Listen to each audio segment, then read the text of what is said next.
E agora nós vamos conversar com o cientista social e sociólogo Francinésio Amaral. Seja bem-vindo ao nosso programa, Francinésio. Obrigado, bom dia. Obrigado pelo convite. Olha, e a gente vai começar falando desse tema que é um tema que há mais de um mês está sendo colocado nas rodas de conversas, nos botecos, no salão presidencial, no STF, que é a Zona Franca de Manaus. Eu gostaria que o senhor fizesse uma análise de conjuntura deste momento que o Amazonas passa com esses ataques à Zona Franca de Manaus. Bom, os ataques, eles só conseguem ser compreendidos, qualquer tipo de ataque, né, só consegue ser compreendido quando a gente busca, faz um esforço, na verdade, para compreender além daquela aquela coisa imediata que é o ataque. A gente precisa conhecer, como você falou, faz uma análise de conjuntura. Que isso demanda? Demanda a gente observar o máximo possível de tudo aquilo que está em torno daquele que é o ponto que a gente está vendo mais emergencialmente, que é o ataque. No caso, para a gente entender todos esses ataques que vêm sendo feitos durante todas essas décadas à Zona Franca de Manaus, a gente precisa buscar olhar lá nas origens. Né? O problema é que hoje em dia, eu estava até falando em off aqui com a Nanda, né? Hoje em dia a ciência ela tem sido colocada numa posição muito cruel pela sociedade de forma global, né? Que os cientistas, eles estudam, né, fazem suas pesquisas de anos e anos, produzem conhecimentos, ou seja, se aproximam ao máximo da realidade, né, porque a realidade em si, né, um pouco da filosofia assim, mas a realidade em si ela é impossível de ser, né, contemplada na essência, mas a gente se aproxima da realidade. Mas a própria forma como a sociedade humana veio se desenvolvendo coloca hoje a ciência num local em que parece que os cientistas de quaisquer áreas do conhecimento são pessoas desconectadas da realidade, quando na verdade são aquelas pessoas que produzem conhecimentos que são capazes de fazer com que qualquer pessoa possa se aproximar ao máximo da realidade. E por que isso é importante nesse momento? Porque só dizer que a Zona Franca está sendo atacada e ela vai trazer prejuízos, isso é óbvio. Porque você não pode, a não ser que você seja parte de um projeto de governo, como é o atual governo federal, né, que busca exatamente destruir o país, causar o máximo de caos possível. Essa é a política de governo desse governo. Causar o máximo de caos para quê? Porque no caos está todo mundo desesperado. No caos, ninguém consegue se concentrar para buscar ou para se manter em relações equilibradas. Isso causa o quê? Isso causa dependência ainda mais.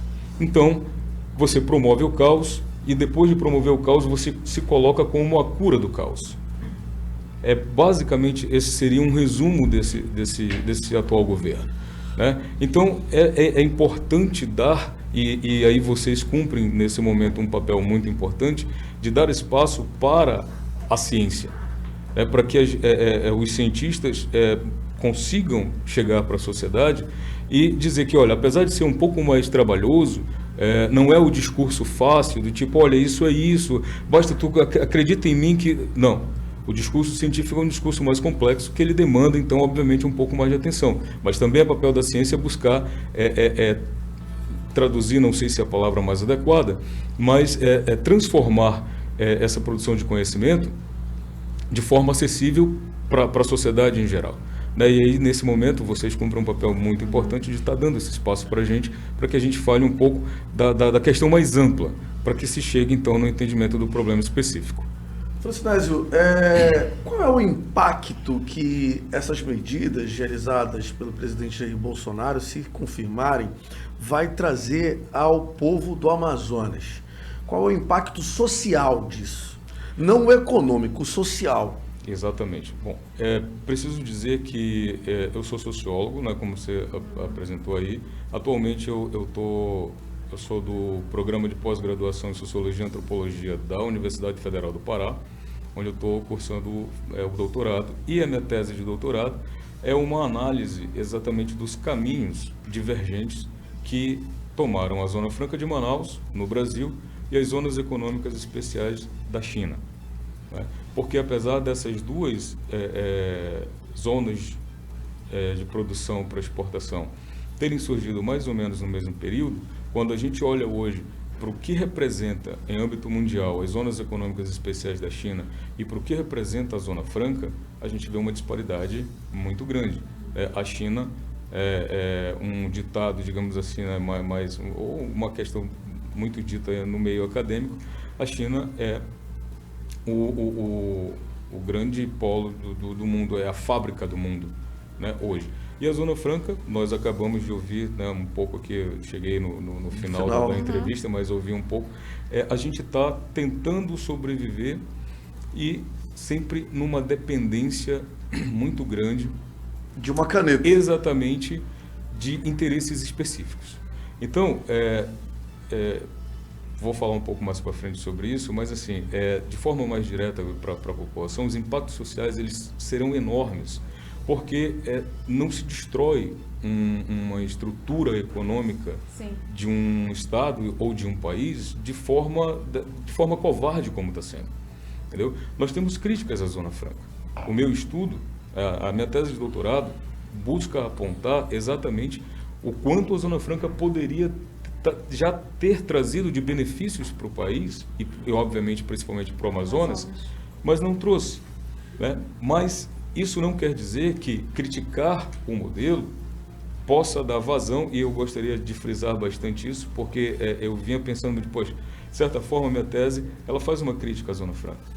E como a gente está nesse período de polarização, me preocupa realmente muito de que isso seja usado indevidamente para querer defender, por aqueles que defendem os ataques da Zona Franca. E não façam isso, porque criticar a Zona Franca não quer dizer que a gente seja contra a Zona Franca. Uhum. Né? Absolutamente.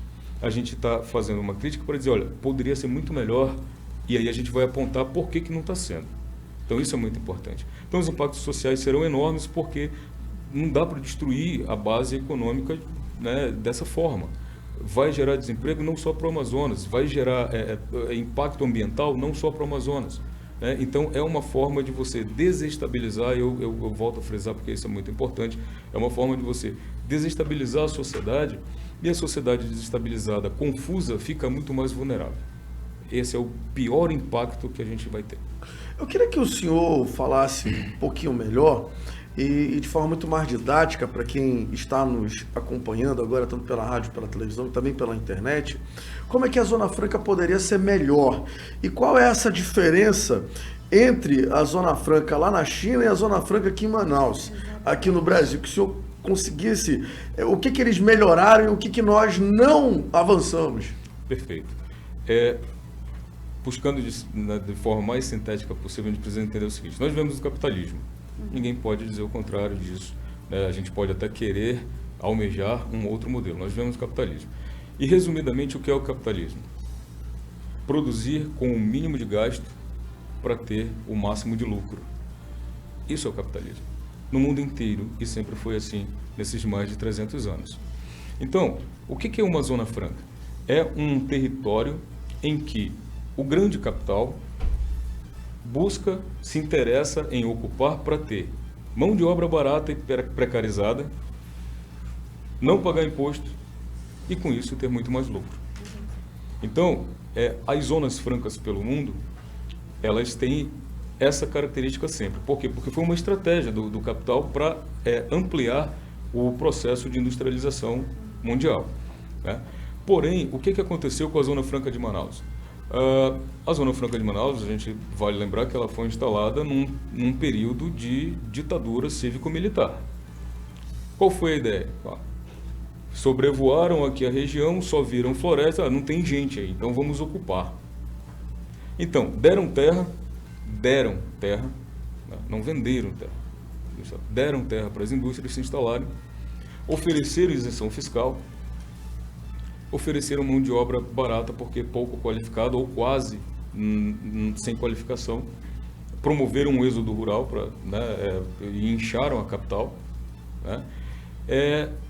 E o que tiveram de contrapartida? Somente essa questão de que vamos industrializar, vai vir indústria, então agora nós seremos desenvolvidos porque tem indústria, e isso é um conceito bastante equivocado, porque não é porque tem muitas fábricas que nós somos desenvolvidos, inclusive foi falado ainda há pouco. O Amazonas é um estado rico, mas a população vive na miséria, a população morre porque não tem uma UTI aérea a contento para transportar no estado. Sendo que, por exemplo, se nós tivéssemos, e é um ponto que eu sempre trago muito nas minhas falas, nunca se pensou que, ou nunca se levou a sério, melhor dizendo, que o melhor modal de transporte para essa região é o ferroviário.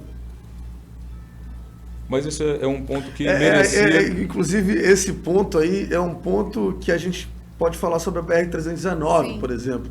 A BR-319 e a legislação brasileira ambiental não deixa que a BR-319 seja asfaltada. Só que a classe política não dá uma outra solução. Não pode asfaltar? Então vamos colocar uma ferrovia aí, vamos colocar um trem aí, enfim. Mas o problema é que não se dá uma viabilidade econômica. Não se diz, e aí, vamos sair do isolamento ou não? Pois é, mas isso depende de quê? Depende exatamente desses ajustes, desses acordos do grande capital. Se a gente monta uma malha viária aqui, a gente vai gerar muito emprego, a gente vai ter uma malha ferroviária que é muito mais barata em relação à manutenção, muito menos impactante ao meio ambiente, porque não promove principalmente a expansão da urbana, desorganizada, mas a gente obviamente vai impactar na fabricação dos automóveis, na venda dos automóveis. Mas óbvio que isso não é uma coisa excludente, mas é preciso vontade política e obviamente também buscar a questão técnica, os técnicos, né, os cientistas que trabalham e que podem dar sua contribuição a isso para buscar esse equilíbrio. Entendeu? Mas só voltando ao ponto anterior,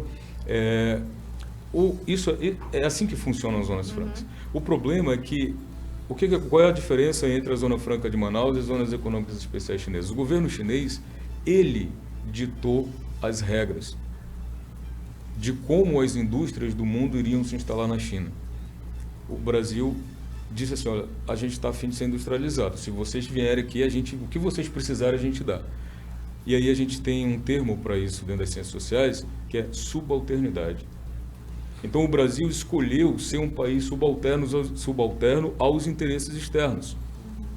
Claro que gera emprego, claro que é importante, claro que não pode acabar de forma alguma a Zona Franca dessa interessante. Forma. Mas só me permita terminar aqui, porque é o seguinte, mas o que é o grande diferencial é que a Zona Franca não gera ciência e tecnologia. O Brasil não gera ciência e tecnologia. E não gera porque aceitou esse papel dentro da relação internacional.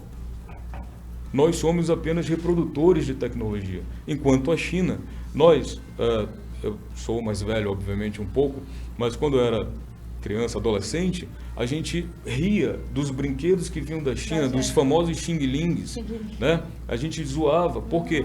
Porque eles foram aprender, eles passaram décadas fazendo produtos dos mais variados possíveis, de brinquedo a telefone, né? E aprendendo a tecnologia. E hoje eles desenvolvem nanotecnologia.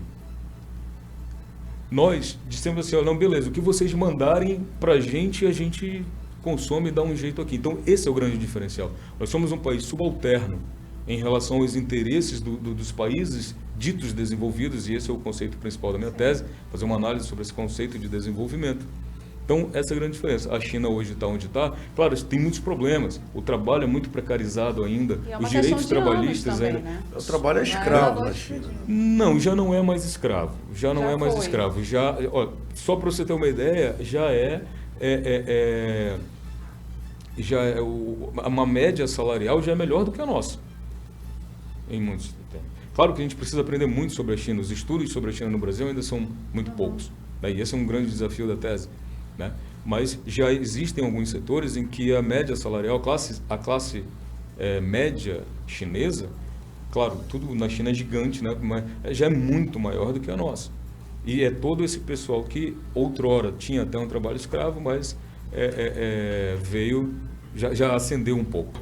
É muito importante que, assim, o que a gente precisa destacar aqui é que, assim, essas críticas, elas são críticas que pretendem contribuir para que se pense o quanto a Zona Franca, associada a um modelo de desenvolvimento econômico mais amplo, possam contribuir para a população, possam contribuir para a sociedade.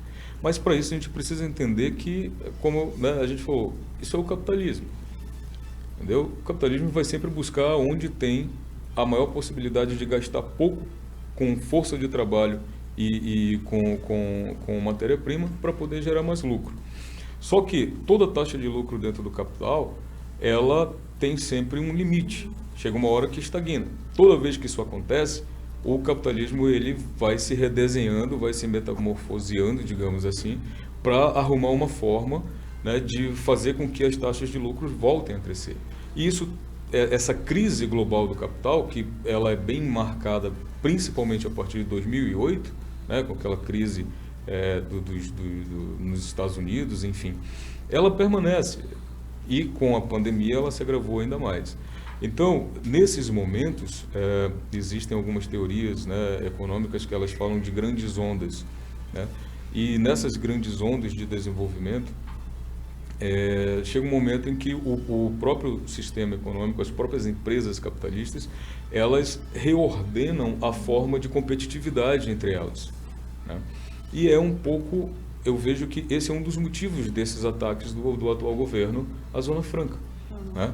Como, no geral, e a pandemia cooperou muito para isso também, mas como, no geral, digamos assim, os níveis de lucro de todas as empresas, de todos os segmentos, né, eles estão estagnados, está se tentando colocar todo mundo no mesmo nível, digamos assim, para que se comece do zero a competitividade. O problema é que isso é covarde, porque dentro de um estado em que praticamente só tem a Zona Franca como matriz econômica, você simplesmente querer equiparar exatamente naquilo que deu origem à Zona Franca, que é a isenção de impostos, sim, isso é covarde por parte desse governo, entendeu? Porque não é uma forma de pensar de forma mais estrutural, tá todo mundo ruim, vamos pensar aqui em algo que consiga todo mundo se ajudar, mas sem ninguém ser prejudicado. Não.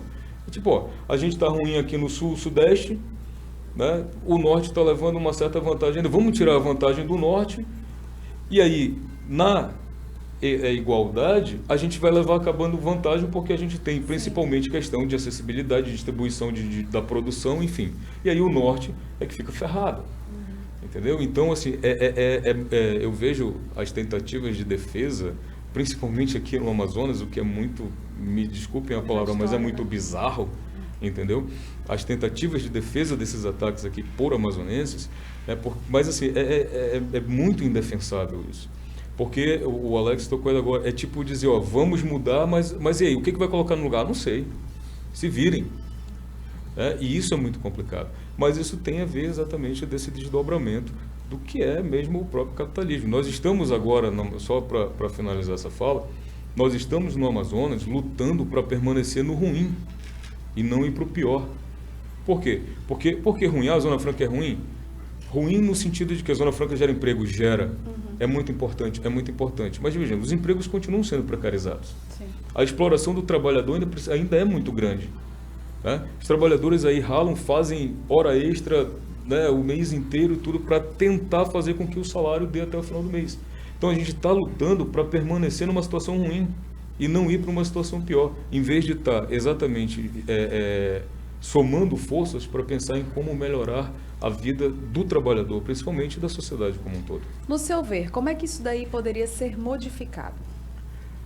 Aí a gente tem alguns caminhos que a gente não... Óbvio, as pessoas reclamam muito que sociólogo nunca dá resposta concreta, rápida né? Mas assim, a gente não pode dar, porque não são respostas fáceis, né? Mas a gente tem dois caminhos. Eu vejo que o caminho mais emergencial é sim a gente buscar combater esses ataques para que a Zona Franca permaneça, pelo menos, nesse modelo que poderia ser melhor, mas ainda não é. Isso é primordial. Mas eu até notei aqui, os Amazonas estão lutando para ficar no ruim. Exatamente. Porque, veja, os índices de desemprego continuam altos. A informalidade, como foi dito, é a maior do país. É um trabalho repetitivo que gera doença no distrito industrial. Um trabalho exaustivo e que paga pouco. Isso é bom? Não. Mas, por isso a questão do caos. Entendeu? Se promove o caos, vai ficar sem o pior. Vai ficar sem o ruim. Então vai ficar como? Sem emprego, com fome. Foi dito há uns anos atrás, vocês querem direitos ou vocês querem salário? Mesmo que seja um salário de fome. Então a gente está sempre lutando para pelo menos ter o ruim. E a gente precisa vencer isso. E aí a pergunta é importante nesse sentido. A gente, obviamente, nesse momento de ataque, a gente precisa buscar meios para manter a Zona Franca, mas pensando que lá na frente a gente precisa melhorar esse modelo. Mas não melhorar, e aí eu peço desculpas, eu estava ouvindo ali, né, em off, mas foi falado aqui em defender mineração. Nós estamos num momento de caos ambiental em que vários cientistas de várias áreas estão dizendo, olha, a linha do já não vai poder fazer mais nada, está bem aí. E nós estamos continuando caminhando firme e forte para atravessar essa linha. Então, a gente precisa, a economia precisa girar, a gente precisa consumir, beleza. Mas a gente não pode mais pensar, e aí eu acho que esse é o ponto de diferente. Nós não podemos mais pensar na esfera de um modelo, e quando a gente fala isso, mas isso aí é muito utópico. Cara, a utopia precisa ser um direcionamento da vida. Ela nunca vai ser alcançada, mas ela é o caminho que a gente precisa seguir. Esse modelo capitalista, de forma global, está mostrando que não dá mais.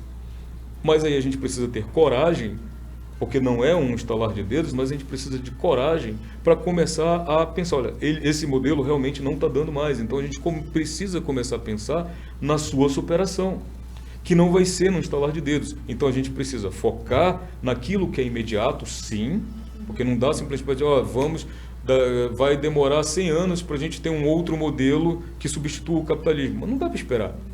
A gente precisa focar, não que vai demorar 100 anos, pode ser bem antes, tá? Mas a gente não precisa esperar tudo isso. Mas, ao mesmo tempo, tem que dar conta das emergências, mas pensar que esse modelo precisa ser superado. E a gente precisa ter coragem de dizer isso e coragem de acreditar nisso, buscar acreditar que esse modelo precisa ser superado. Qual vai ser o modelo? É o socialista? Vamos construir isso. Vamos apontar para essa possibilidade que pode ser o socialismo? Ok, mas vamos construindo isso. Aí já é o passo, digamos assim, é o passo mais devagar, é o passo médio e longo prazo. Então, manter o que é emergente, resolver os problemas emergenciais, mas sempre pensando nessa possibilidade de superação. A gente agradece o senhor pela participação. Eu gostaria que o senhor fizesse suas considerações finais. Entrevista muito boa, muito esclarecedora. Eu aprendi muita coisa. Eu quero até pegar o telefone depois para estudar um pouco mais sobre essa questão das Zona Franca chinesas. Eu confesso que eu preciso aprender mais sobre a Zona Franca chinesa. Bom, primeiro agradecer mais uma vez a oportunidade, né? Dizer que eu também estou fazendo isso, estou querendo aprender mais sobre, né, o modelo chinês, e a gente tem muito que aprender mesmo, mas não aprender no sentido só de tipo, vamos aprender o que eles fizeram e vamos copiar. Não, aprender principalmente por que eles conseguiram, né, se transformar hoje, né, na grande potência mundial que para alguns inclusive já está finalizando a substituição dos Estados Unidos em ser a maior economia do mundo, né, por mais alguns anos, talvez não leve mais nem uma década para isso se concretizar. Mas como que eles conseguiram? Por que eles conseguiram? Então, não é aprender do tipo, me diz aí que eu quero ser também. Não. É compreender, por exemplo, observar que eles passaram décadas sendo a chacota do mundo, mas eles estavam lá se dedicando a aprender ciência e tecnologia. Eles estavam lá com um governo que a gente tem muitas críticas a fazer, mas que conseguiu coordenar essas ações e levar o país a ser o que ele é hoje. Então, mas assim, a gente está aprendendo também muito. O Brasil tem muitos estudos a serem feitos ainda para a gente entender todo esse processo. E agradeço mais uma vez a oportunidade, porque, como eu disse logo no início, esses espaços são muito importantes para que a ciência consiga também se aproximar da sociedade. Né? E a gente, obviamente, essa parceria com os meios de comunicação, ela é essencial. e me coloco à disposição. Né? Se quiserem, a gente está aí para trocar ideias.